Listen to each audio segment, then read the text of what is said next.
The world rarely notices the person carrying the coffee until that person changes an entire industry. Nathan Whitmore stopped walking the moment he entered the grand ballroom of the New York Innovation Summit. Conversations echoed beneath crystal chandeliers. Investors in tailored suits moved between tables. Reporters adjusted cameras near the stage. It should have felt familiar. Nathan had attended technology conferences for more than 20 years. Yet something immediately caught his attention. At the center of the stage stood a glass display case illuminated by a single spotlight. Inside rested an ordinary paper napkin. A handwritten sketch covered its faded surface. Beneath the case, a small plaque read, "The original Memory Path concept sketch. Donated by founder and chief executive officer Emily Carter." Nathan stared at the display. Around him, guests admired the artifact as if it belonged in a museum. In many ways it did. MemoryPath had become one of the fastest-growing customer experience companies in America. Industry analysts valued the company at more than $90 million. Hospitality giants, luxury retailers, and travel brands all relied on its software. Business magazines called Emily Carter one of the most influential entrepreneurs under 40. Nathan could hardly believe it. Because 3 years earlier, Emily Carter had been carrying coffee refills at a Manhattan restaurant.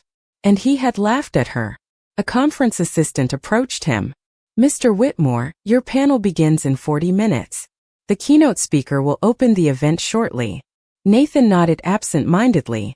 "Who is giving the keynote?" The assistant looked surprised. "Emily Carter, sir." Nathan looked back toward the framed napkin. Suddenly, memories returned with uncomfortable clarity. The Wellington Room sat on Madison Avenue between towering office buildings and luxury boutiques. Nathan had visited nearly every Thursday for years. He preferred the quiet atmosphere, the attentive service, and the corner booth overlooking the rain-streaked windows. Emily had worked there for almost a decade. Most customers remembered only her efficiency. Orders arrived perfectly. Favorite. Meals appeared without reminders. Coffee cups were never empty for long. Nathan remembered her differently now. Even then, she always carried a small leather notebook inside her apron pocket. During slow evenings, she wrote observations between serving tables. Nathan never thought much about it. One autumn evening, heavy rain kept many customers away. Nathan's meeting canceled unexpectedly, leaving him alone with a late dinner and financial reports spread across his table. Emily refilled his coffee as usual. The notebook slipped from her apron and landed beside his briefcase. Papers scattered across the floor. Nathan bent down to help collect them. He expected grocery lists or personal notes. Instead, he saw diagrams, flowcharts, market observations, customer behavior patterns. Emily quickly gathered everything, visibly embarrassed. Nathan raised an eyebrow.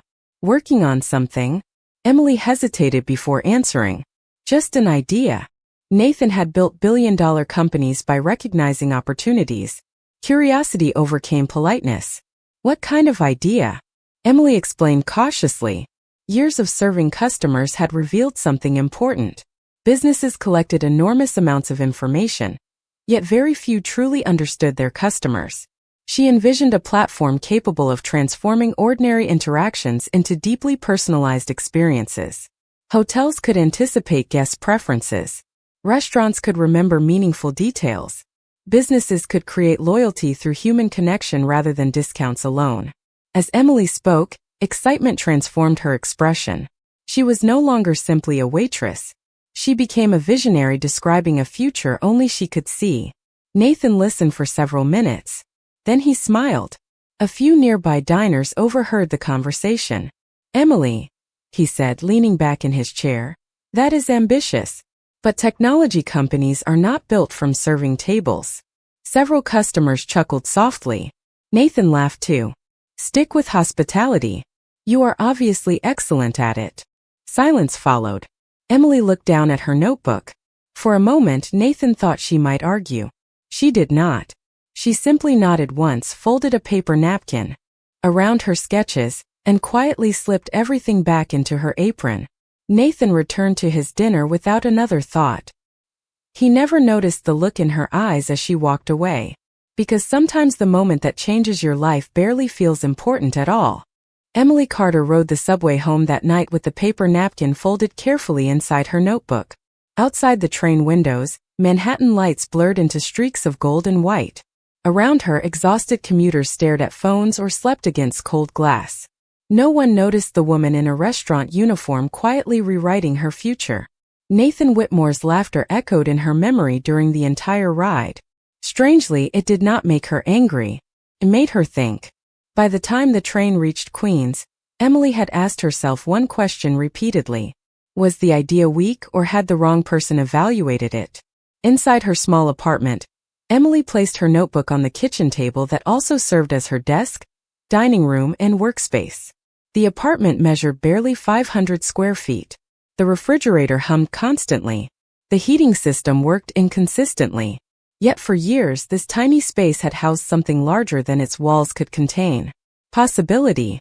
Emily opened her notebook and reread years of observations collected while serving thousands of customers.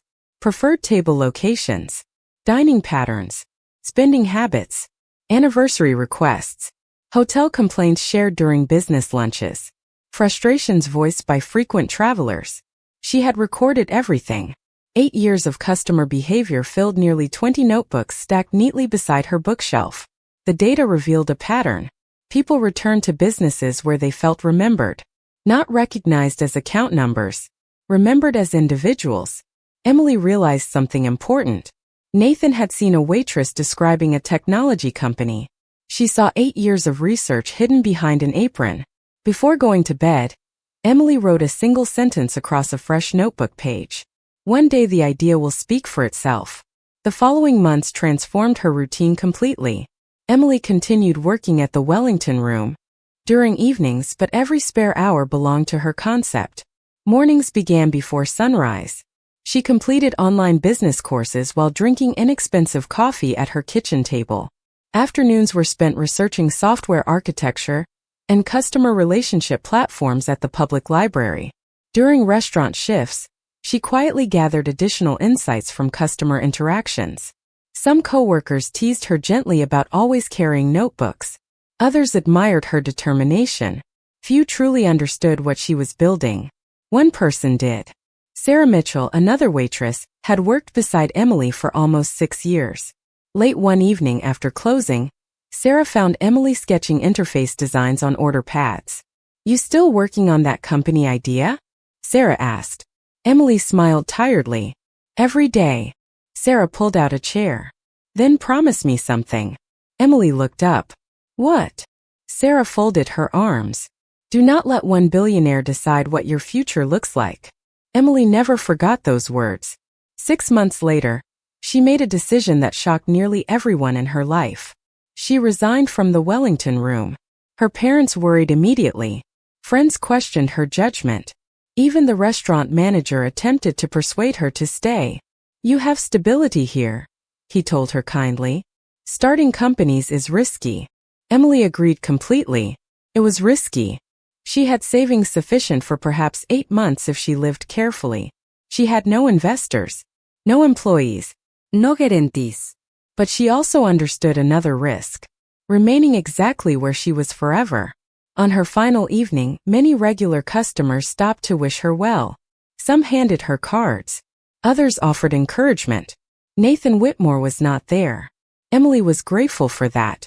After the last table left, she stood alone inside the empty dining room. Soft jazz music played quietly through ceiling speakers. Rain tapped gently against the windows overlooking Madison Avenue. Emily removed her apron slowly and placed it inside her locker. She did not view the gesture as leaving hospitality behind. Hospitality had taught her everything she knew about people. Instead, she saw it as graduation. The next morning, Emily woke before dawn, sat at her kitchen table, opened her laptop and officially founded MemoryPath. She was alone in the apartment. No investors applauded. No reporters arrived. No one celebrated. But somewhere deep inside, Emily felt something extraordinary beginning. The first year nearly ended MemoryPath more times than Emily Carter could count.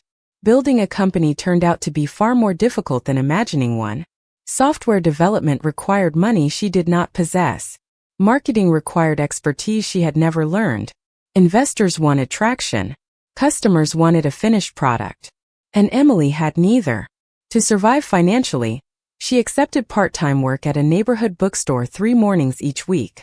The salary barely covered rent and groceries, but it bought something even more valuable: time. Every afternoon and evening belonged entirely to MemoryPath. Emily transformed her apartment into a company headquarters. The kitchen table became her office. The living room wall disappeared behind sticky notes, customer maps, and market research. Empty coffee mugs accumulated beside her laptop like small monuments to persistence. She spent countless hours teaching herself programming basics through online courses and instructional videos. Progress came painfully slowly. Some nights she stared at her computer screen until sunrise, frustrated by simple coding errors she could not solve. More than once she considered giving up. During those moments, Emily always returned to her notebooks from the Wellington room.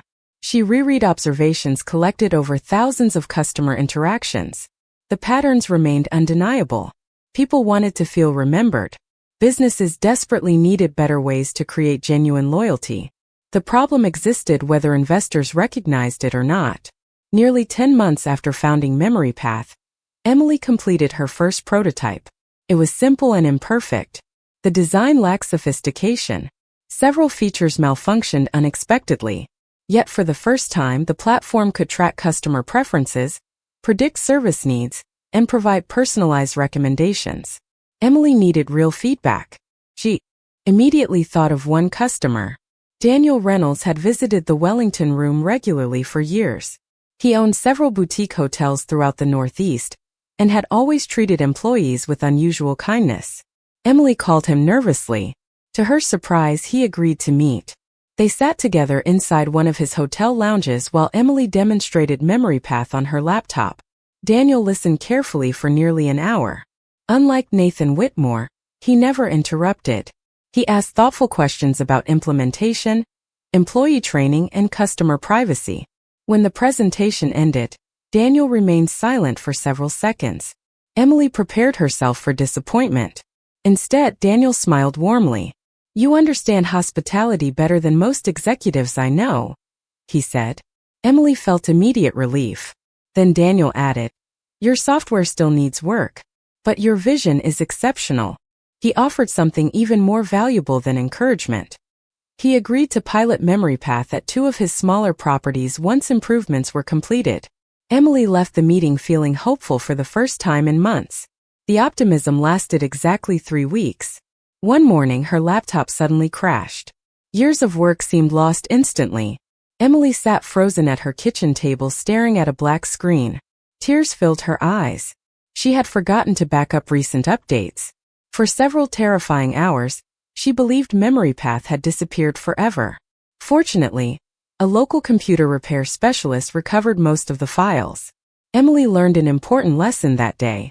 Dreams required preparation as much as passion. By the beginning of the second year, MemoryPath finally launched at Daniel's hotels. Emily monitored results obsessively. She refreshed performance reports every few minutes. The numbers slowly improved.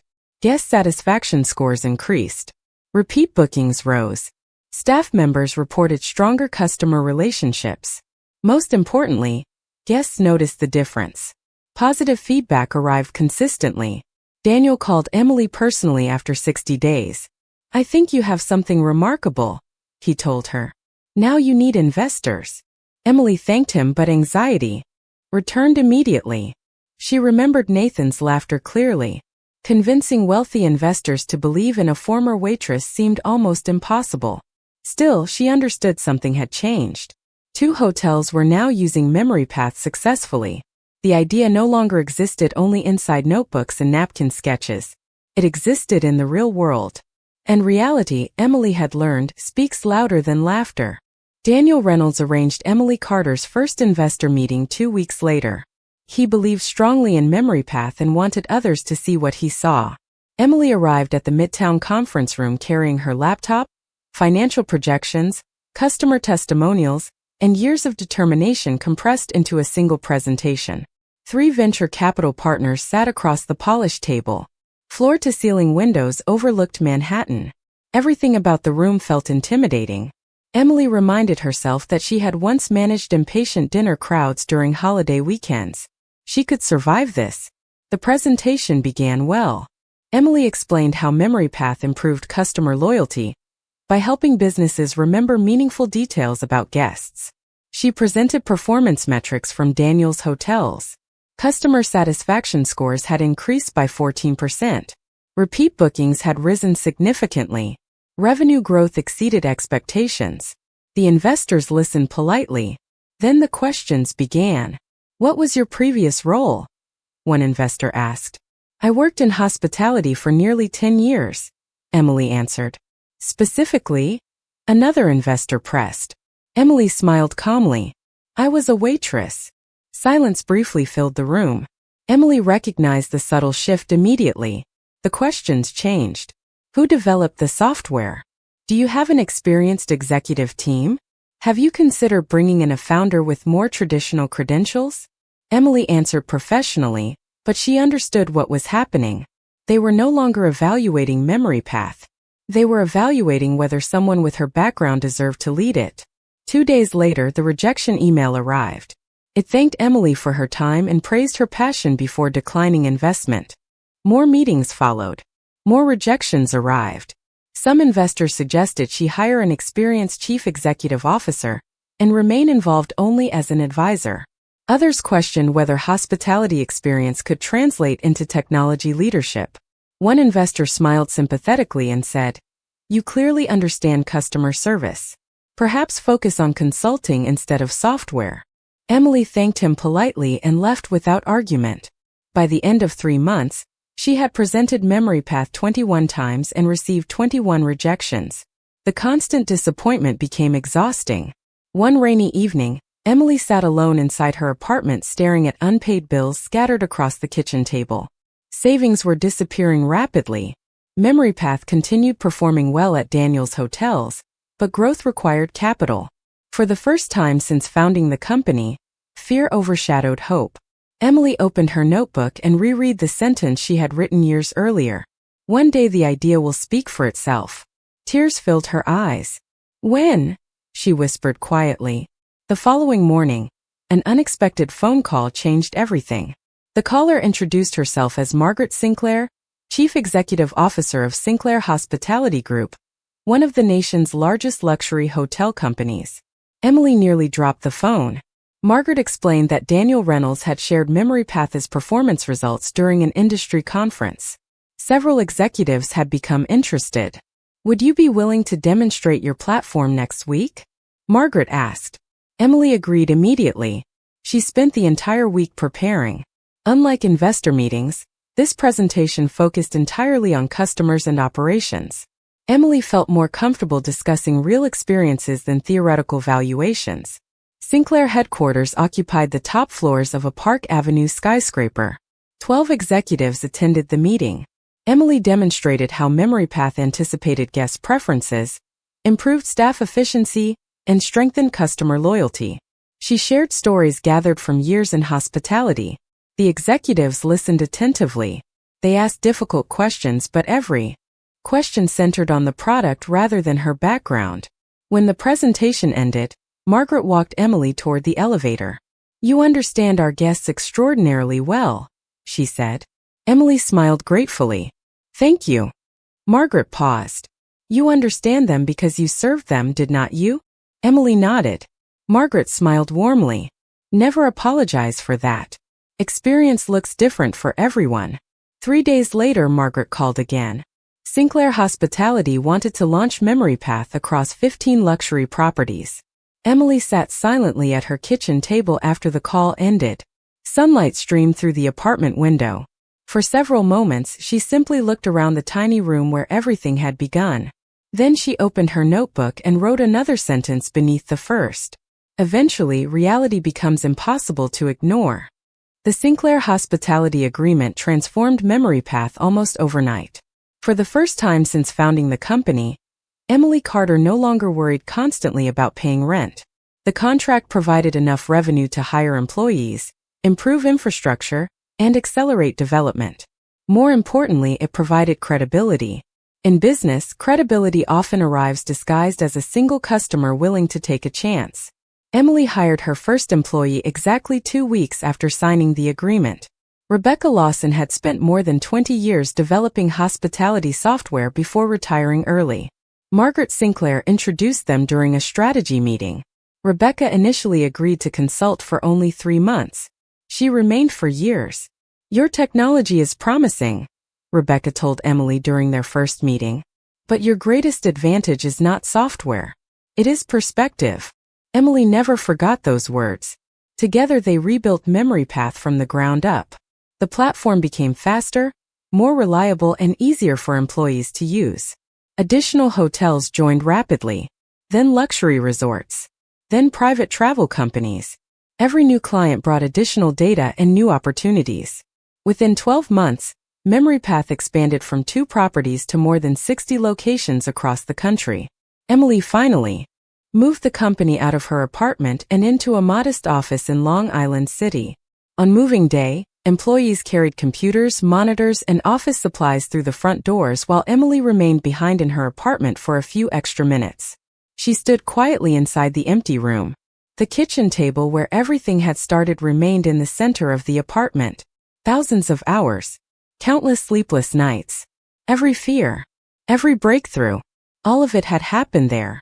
Before leaving, Emily removed the original paper napkin containing her first sketches from a desk drawer and carefully placed it inside a protective frame. The napkin moved with her. It always would. Success brought unexpected attention. Business publications began requesting interviews. Entrepreneurs invited Emily onto podcasts. Conference organizers asked her to speak. She declined most invitations. Building the company remained her priority. Yet one article changed everything. Business Forward magazine featured Emily on its cover beneath a headline that read, "The former waitress reinventing customer loyalty." The story spread quickly throughout the technology community.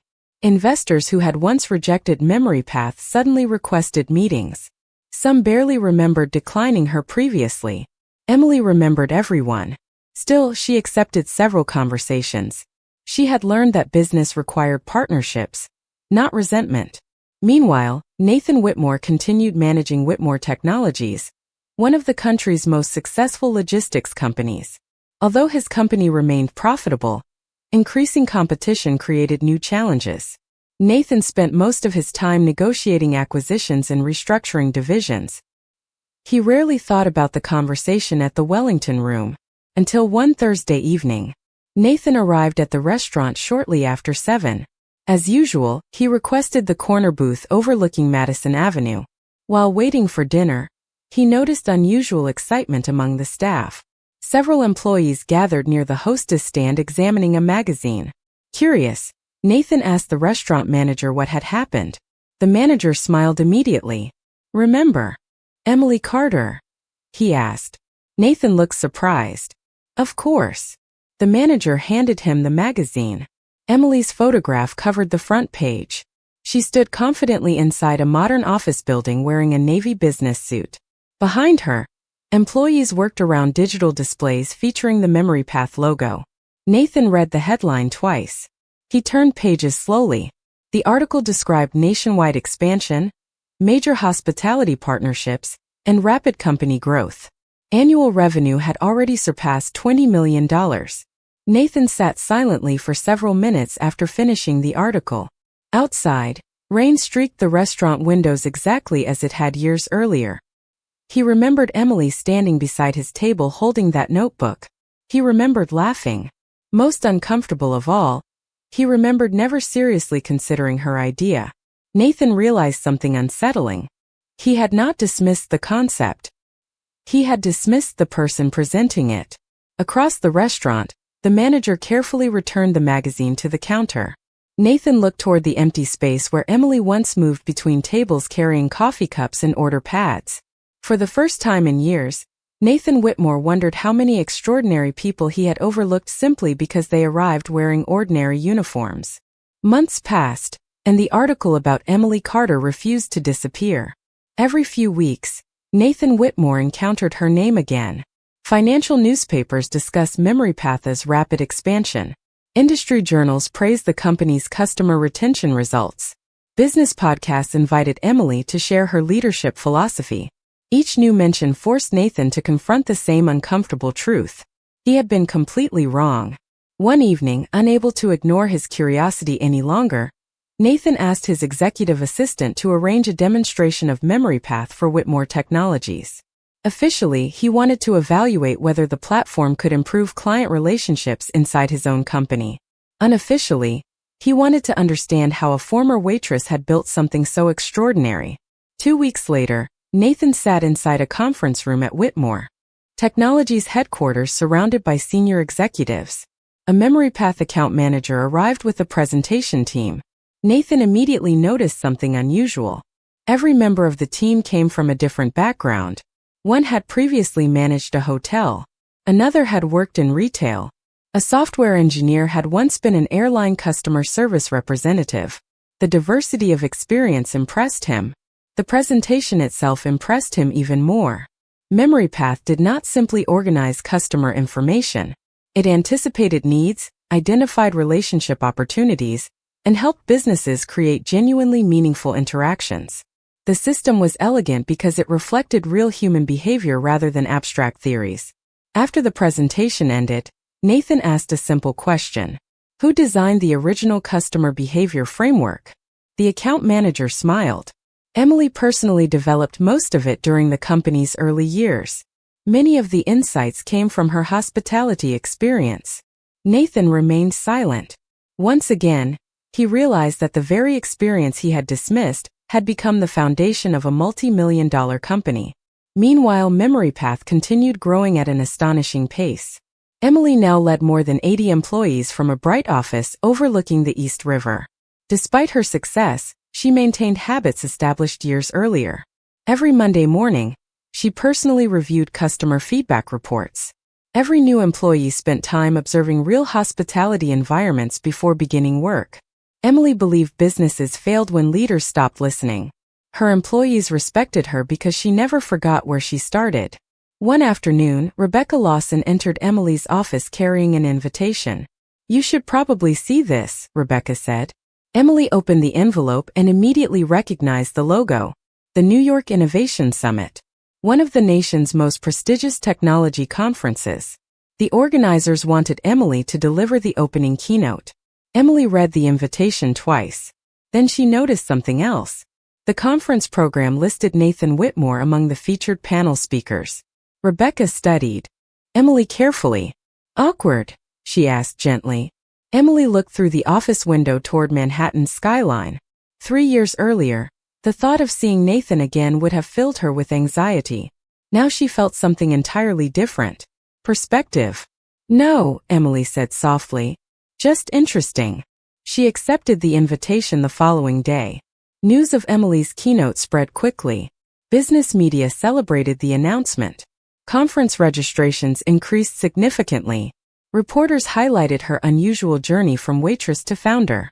Emily appreciated the attention, but she privately hoped audiences would focus on the ideas rather than her past. Still, she understood the power of her story. People needed reminders that extraordinary talent often appears in ordinary places. As the conference date approached, Nathan found himself thinking increasingly about their last conversation inside the Wellington room. He remembered Emily folding that paper napkin quietly after everyone laughed. He remembered assuming he understood her limitations because of the uniform she wore. The memory embarrassed him now. One evening, while reviewing conference materials, Nathan noticed the keynote title Emily had selected, Building Human-Centered Businesses in an Automated World. Nathan read the title several times. Then he closed the folder and stared out his office window. Somewhere along the way he realized Emily Carter had not simply built a company. She had built exactly the future she described on that rainy night years ago. And in just a few weeks, an entire auditorium would rise to applaud the idea he once laughed at. The morning of the New York Innovation Summit arrived beneath clear autumn skies.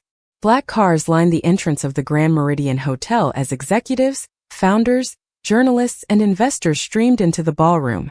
Inside, anticipation filled the air. More than 2,000 people had registered for the conference, making it the largest event in the summit's history. Nathan Whitmore arrived shortly after 8 o'clock. Reporters greeted him near the entrance. Cameras flashed. Questions followed. Nathan answered politely, but his attention drifted repeatedly toward the main stage. The framed paper napkin still rested beneath soft lighting at center stage. It had become the unofficial symbol of the conference. Nearby, attendees stopped to photograph it. Some discussed Emily Carter's remarkable journey. Others debated how MemoryPath had expanded so quickly. Nathan listened quietly as he passed. "She completely changed hospitality technology," one executive said. "What fascinates me," another replied, "is that she built the entire concept while working in a restaurant." Nathan continued walking without speaking. Hearing strangers admire the very background he had once dismissed felt strangely humbling. Backstage, Emily adjusted the sleeve of her navy suit and reviewed her opening notes one final time. Rebecca Lawson stood beside her holding 2 cups of coffee. "Nervous?" Rebecca asked with a smile. Emily accepted the coffee and laughed softly. "A little." Rebecca raised an eyebrow. "You have spoken to boards, investors, and national media. Why would today be different?"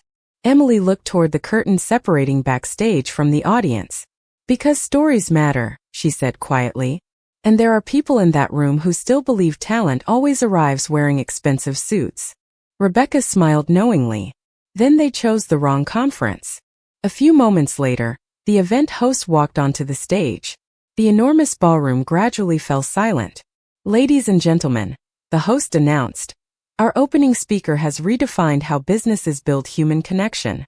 Please welcome founder and chief executive officer of MemoryPath, Emily Carter." The audience immediately rose to its feet.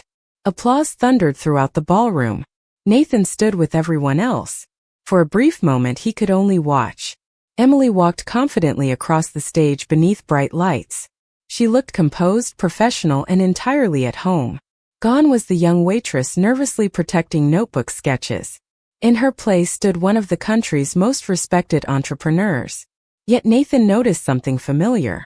Emily still carried the same leather notebook. She placed it gently on the podium before beginning. The room grew quiet. Emily looked across the audience for several seconds before speaking. "Many years ago," she began, "I worked inside a restaurant where I learned something extraordinary. People rarely remember the meal. They remember how you made them feel." The audience listened intently.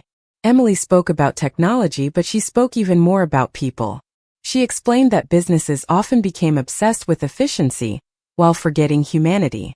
She described watching exhausted travelers light up when someone remembered their favorite table, or asked about a family member by name. She argued that technology should strengthen human relationships, rather than replace them. Every sentence reflected experience rather than theory.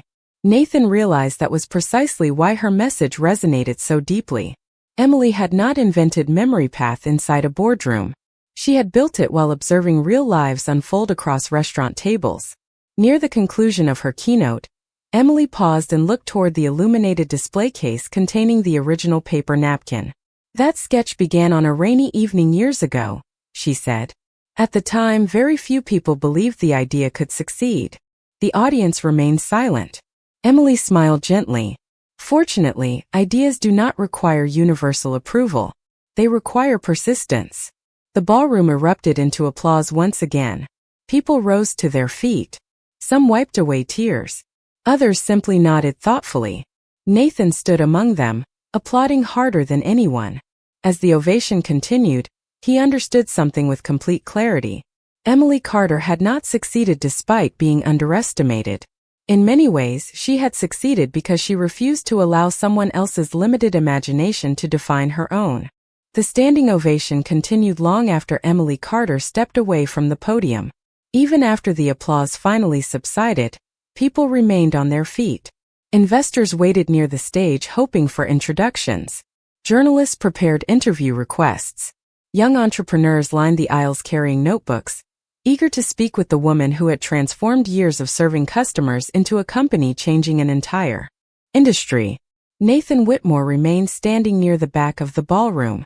Around him, conversations filled the enormous space, yet he barely heard them. One sentence continued echoing in his mind. Ideas do not require universal approval. They require persistence. Nathan understood that statement better than anyone in the room. 3 years earlier, he had represented part of the universal disapproval Emily referenced. And she had succeeded anyway. Backstage, Emily greeted conference organizers and media representatives with her usual warmth. Despite the attention surrounding her, she appeared unchanged. She thanked every staff member personally. She remembered names. She asked questions. Nathan noticed these details as he quietly approached the reception area reserved for speakers. Several conference employees recognized him immediately and welcomed him inside. Across the room, Emily was speaking with a group of college students. Nathan paused. He watched as Emily listened carefully to each student's business idea. She offered encouragement, practical suggestions, and thoughtful questions. No matter how inexperienced the students seemed, Emily treated every idea with respect. Nathan realized she was giving others exactly what she had once needed herself. Eventually, the students thanked Emily and departed. Emily turned and immediately noticed Nathan standing nearby. For several seconds, neither person spoke. The noise of the reception faded into the background. Years earlier, they had stood across from each other inside a restaurant. Tonight, they met again as equals. Emily smiled first. "Mr. Whitmore."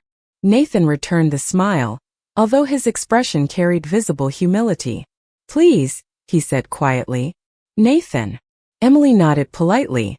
"Congratulations," Nathan said. "Your keynote was extraordinary." "Thank you," Emily replied sincerely. An awkward silence followed. Nathan finally took a slow breath. Throughout his career, he had negotiated acquisitions worth billions of dollars without hesitation. Yet speaking now felt unexpectedly difficult.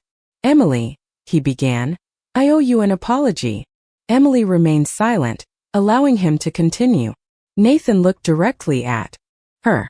3 years ago, I laughed at your idea." He paused. "The truth is, I never actually evaluated the idea itself. I evaluated you. I saw a waitress and assumed I understood what you were capable of." He lowered his eyes briefly. "I was wrong." Emily studied him quietly. Then she smiled gently. "I know." Nathan looked surprised. "You do." Emily nodded. "I knew that night." Nathan hesitated. "Then why are you not angry?" Emily glanced toward the ballroom where attendees continued discussing the conference. "Because your reaction forced me to answer an important question," she said softly. Nathan listened carefully. "Did I believe in the idea because powerful people approved of it? Or did I believe in it because I had seen something real?" Nathan remained silent. Emily continued. "Once I answered that question, other opinions became less important." Nathan slowly nodded. He understood completely.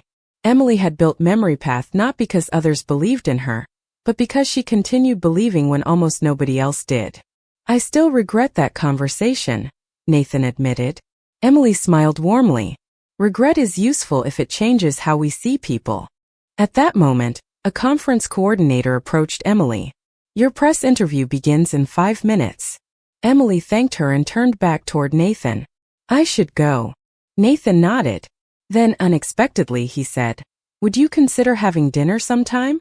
No investors. No business agenda. Just a conversation." Emily looked at him for a moment before smiling. "Only if we meet somewhere with good coffee." Nathan laughed softly. "I know exactly the place." As Emily walked toward the interview room, Nathan remained where he stood. For the first time in many years, Nathan Whitmore felt genuinely grateful for having been wrong. 6 months after the New York Innovation Summit, MemoryPath crossed another extraordinary milestone. The company officially expanded into international markets, opening partnerships across Europe and Canada. Industry analysts now estimated the company's value at more than $300 million. Reporters described Emily Carter as one of the most influential founders in modern hospitality. Technology. Emily ignored most headlines. Success had changed many things in her life, but it had not changed her priorities.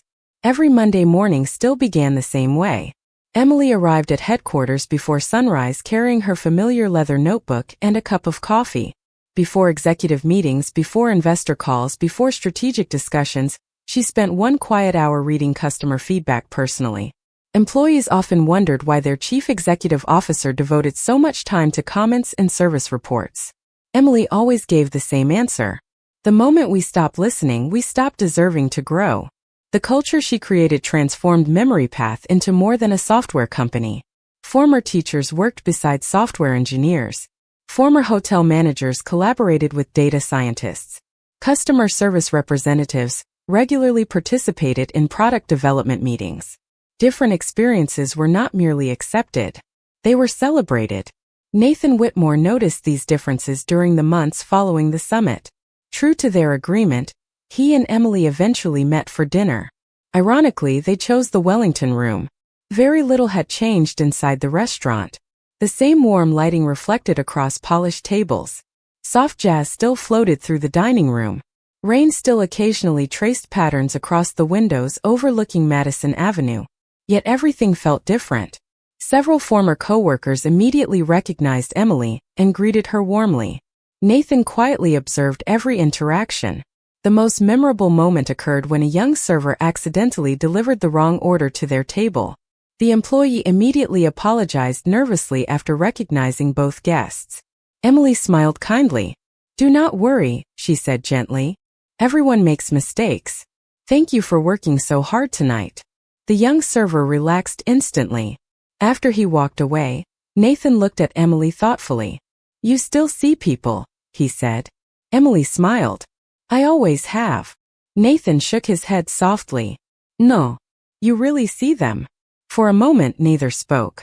Finally, Nathan continued. "I spent years believing leadership meant having the best answers. You built an empire by asking better questions." Emily laughed quietly. "People tell us everything we need to know if we listen long enough." That conversation remained with Nathan long after dinner ended. During the following months, he introduced significant changes inside Whitmore Technologies. Senior executives began spending time with frontline employees. Customer support teams joined strategic planning sessions. New mentorship programs welcomed employees from unconventional backgrounds. When journalists later asked Nathan what inspired these changes, he answered honestly. "Innovation does not care about job titles," he said. "Some of the most extraordinary ideas arrive from places we rarely think to look." One autumn afternoon, a package arrived at MemoryPath headquarters addressed to Emily personally. Inside rested something unexpected, a carefully framed paper napkin.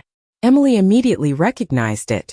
Years earlier, during renovations, employees at the Wellington room had discovered the original napkin containing her first handwritten sketches, hidden inside an old storage cabinet. Attached was a handwritten note from the restaurant manager. "We thought this belonged with the future it created." Emily stood silently in her office for several minutes holding the frame.